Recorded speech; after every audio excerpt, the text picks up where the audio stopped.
election, with voters heading to the polls on Tuesday following months of political turmoil. The snap vote was triggered after former President Yoon Suk-yeol was impeached for declaring martial law last December. He was ousted from office, sparking widespread protests. Now, two main candidates are battling for the nation's future. Liberal frontrunner Lee Jae-myung, former governor of Gyeonggi Province, holds a strong lead with 49% support in the latest Gallup poll. His conservative rival, Kim Moon-soo of the People Power Party, Yoon's former party, trails with 35%. Both candidates have called this race a struggle for the soul of South Korea. Lee held his final rally in Seoul's Uido, where thousands gathered with blue balloons and K-pop blaring. Kim ended his campaign in Gangnam after touring from Jeju Island, targeting young voters. The election winner will take office immediately with no transition period for a single 5-year term. Now we have Dr. Sanjay Kumar joining us. He's a journalist in Korea Herald from Seoul. Thank you for joining us today. Welcome to NewsX World. Why is this election being called a fight for the soul of South Korea? Let me tell you very frankly that although the stakes are high, but the majority of the people here in Seoul, they are somehow trying to vote against the martial law which was declared. And people here are on a majority basis, they are not convinced with the fact that the manner in which this martial law has been imposed should be accepted anyhow for restoring the democratic principles here. So you can say that there is a huge support in the camp of a Democratic Party. Lee Jae-myung, who is kind of leading, although their future are in the candidates' future are in the ballot box, which will come out most probably in the evening tomorrow. We can discuss it tomorrow because we should not be very we should not have any preconceived determination to declare someone just as winner. But yeah, he is considered as heavyweight. He means Lee Jae-myung is considered heavyweight since last couple of months in the international media as well as the local media and the surveys and the people that we are talking to. But yes, the numbers and the numbers may decrease as well because I have been talking to some people in Jeollado and the Gyeongsang-do, which are with these two provinces are known for their regionalism in politics, and generally Jeollado is considered as less prosperous, and Gyeongsang-do is considered more prosperous in terms of economic development historically. Historically, when we say in terms of Korea, it is like 70s and 80s when there was Park Chung-hee's rule here, and Gyeongsang-do people, they feel that many developments happened in Korea, it was the result of that Park Chung-hee era. So they have a lineage always towards this conservative and far conservative side. So yeah, their vote are always being consolidated in that area, which is being visible this time as well. But that does not mean that it will turn into a conservative win because of the divided opinion even among the conservative.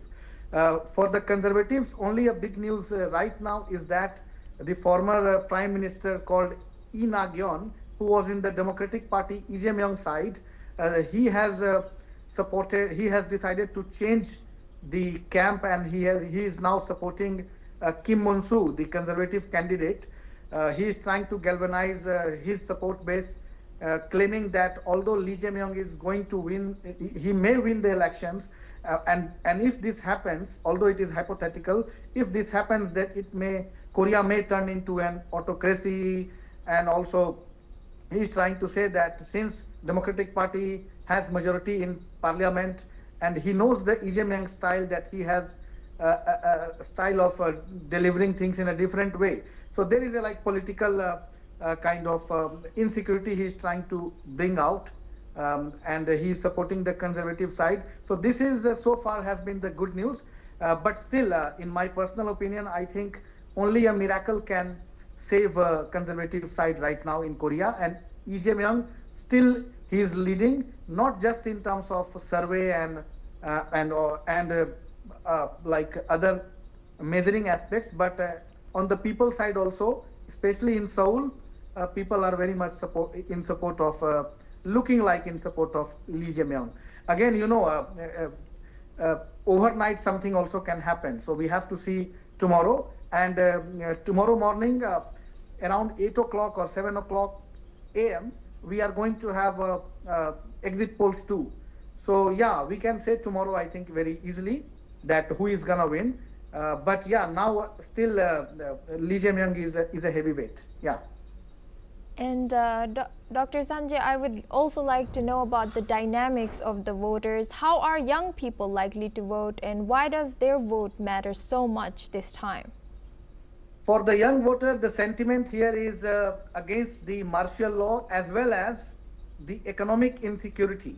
So they want a leader who can not only talk and address the Trump tariffs and the insecurities here being happening due to unemployment and some other economic aspects.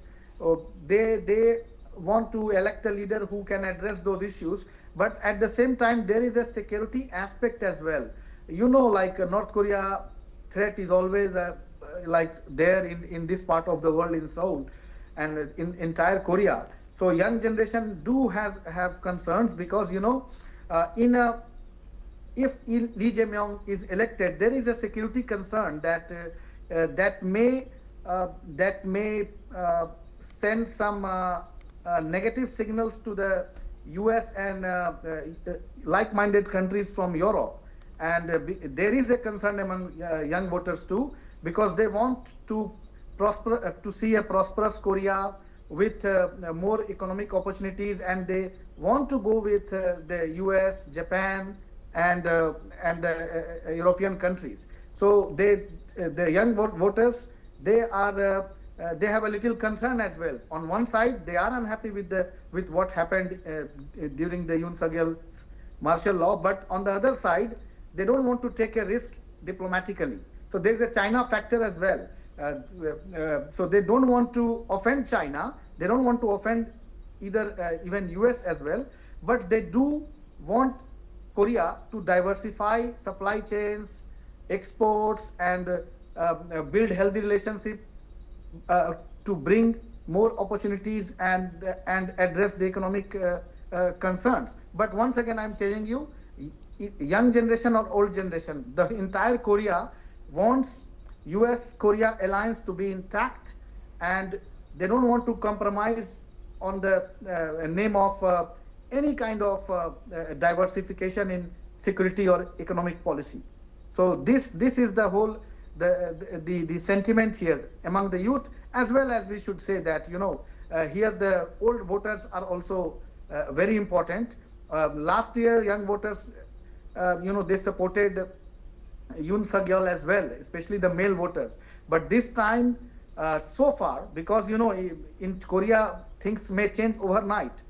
So far, of course, if Lee Jae-myung is elected, definitely he is going to be very powerful. I think one of the most powerful presidents that Korea is going to have, because technically, in the assembly also, Democratic Party has majority, and if he is elected, he will be a very popular president. Dr. Sanjay Kumar, we are running out of time. We have a breaking news. Thank you so much for sharing that insight.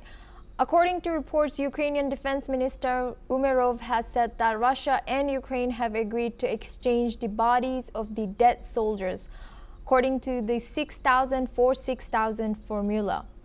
Ukraine has also proposed holding a follow-up meeting by the end of June to push forward progress, while noting that Kyiv was unable to respond to Russian proposals made in Istanbul as they had only just received them. Well, that's all we have time for. We will continue to bring more news updates from around the world.